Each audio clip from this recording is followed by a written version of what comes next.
हाथरस हादसे का जिम्मेदार कौन है ये भोले बाबा। टाई चश्मा और व्हाइट थ्री पीस सूट पहनकर करता है सत्संग। बाबा के पास अपनी खुद की वर्दीधारी फौज भी है। साकार हरि उर्फ भोले बाबा का मॉडर्न अंदाज देखकर आप हो जाएंगे दंग। पश्चिमी यूपी के जिलों में बाबा के कई एकड़ जमीन पर बने हैं आश्रम। करोड़ों का मालिक है भोले बाबा।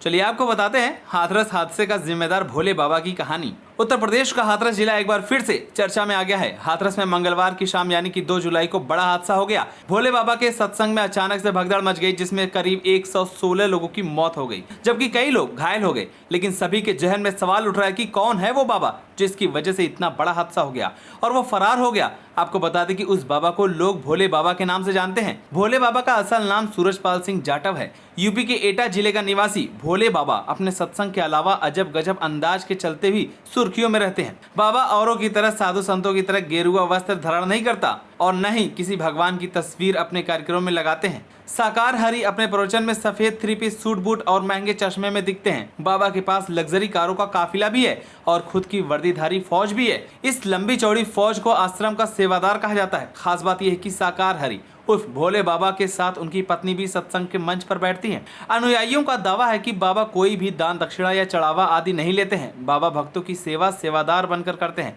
अपने प्रवचनों में पाखंड का विरोध करते हैं। मानव सेवा को सबसे बड़ा मानने का संदेश देते हैं। भोले बाबा के नाम से विख्यात नारायण सरकार उर्फ सूरजपाल जाटव उत्तर प्रदेश पुलिस में 18 साल नौकरी कर चुके हैं। उन्होंने विभाग के गुप्तचर ब्यूरो और तमाम थानों में सेवाएं दी। फिर करीब 26 साल पहले वीआरएस लेकर पत्नी के साथ सत्संग शुरू कर दिया। अपनी पत्नी के साथ ही सत्संग करने जाते हैं। पश्चिमी यूपी के जिलों में बाबा के कई एकड़ जमीन पर आश्रम है, जहां लगातार सत्संग के कार्यक्रम चलते रहते हैं। बाबा के अनुयायियों में सबसे बड़ा वर्ग अनुसूचित जाति, जनजाति और ओबीसी वर्ग का है। वंचित वर्ग बाबा को भोले बाबा के रूप में देखते हैं। सूरजपाल जाटव पर यौन शोषण समेत 6 केस दर्ज है।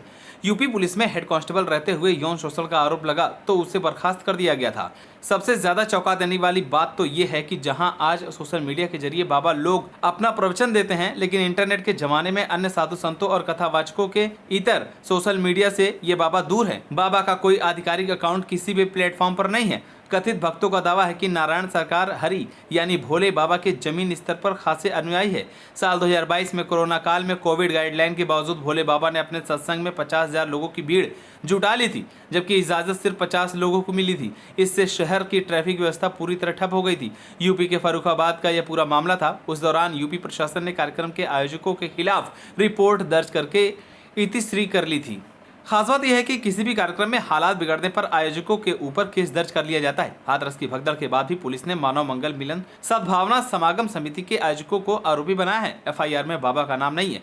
121 मौतों के मामले में उत्तर प्रदेश पुलिस ने हाथरस में धार्मिक समागम के आयोजकों के खिलाफ एफआईआर दर्ज कर ली है। आयोजकों पर सबूत छिपाने और नियमों का उल्लंघन करने का आरोप लगाया गया है। इस आयोजन में 2.5 लाख लोग इकट्ठा हुए थे, जबकि केवल 80,000 लोगों को ही अनुमति दी गई थी। समागम या सत्संग संचालक जगत गुरु साकार विश्व हरि उर्फ बाबा भोले का नाम एफआईआर में नहीं है, हालांकि उनका नाम शिकायत में है। एफआईआर में आरोप लगाया गया है कि आयोजकों ने अनुमति मांगते समय सत्संग में आने वाले भक्तों की वास्तविक संख्या छिपाई, यातायात प्रबंधन में सहयोग नहीं किया और भगदड़ के बाद सबूत छिपाए। भगदड़ तब शुरू हुई जब वहां जमा हुए लोग बाबा के वाहन के गुजरने के रास्ते से रज इकट्ठा करने के लिए रुके थे। भक्तों की भारी भीड़ के कारण जो लोग बाबा की चरण रज उठाने के लिए लेट गए थे वे कुचल गए। स्थानीय लोगों के मुताबिक बाबा के जाने के बाद लोग सम्मान के प्रतीक के रूप में माथे पर मिट्टी लगाते हैं जहां से बाबा का वाहन गुजरता है। बाबा की सुरक्षा में विशेष सेवादार तैनात रहते हैं। वे अपने सत्संग में जल को प्रसाद के रूप में वितरित करवाते हैं। बाबा के कार्यक्रम इतने बड़े होते हैं कि आयोजन से 15 दिन पहले ही योजना और व्यवस्था शुरू हो जाती है। वहीं हादसा होने के बाद सभी लोग पुलिस प्रशासन और सरकार पर सवाल खड़े कर रहे हैं। इसी बीच अखिलेश यादव ने भी घायलों को तत्काल अच्छी से अच्छी चिकित्सा सुविधा उपलब्ध कराने की मांग भी सरकार से की है। अखिलेश यादव ने अपने सोशल मीडिया अकाउंट से पोस्ट करते हुए लिखा कि हाथरस हादसे की दुखद सूचना मिली, सभी मृतकों को श्रद्धांजलि। इस तरह के आयोजन से हुई मानवीय भूलों का आकलन करने की आवश्यकता है और भविष्य के लिए सबक लेने की भी। एक गहन जांच और उसके आधार पर की गई कार्रवाई भविष्य में ऐसे हादसों की पुनरावृत्ति को रोक सकती है। शोक संतप्त परिवारों के प्रति गहरी संवेदनाएं। वहीं पीएम मोदी समेत सीएम योगी ने भी इस हादसे का जायजा लिया और 24 घंटे के अंदर रिपोर्ट भी मांगी।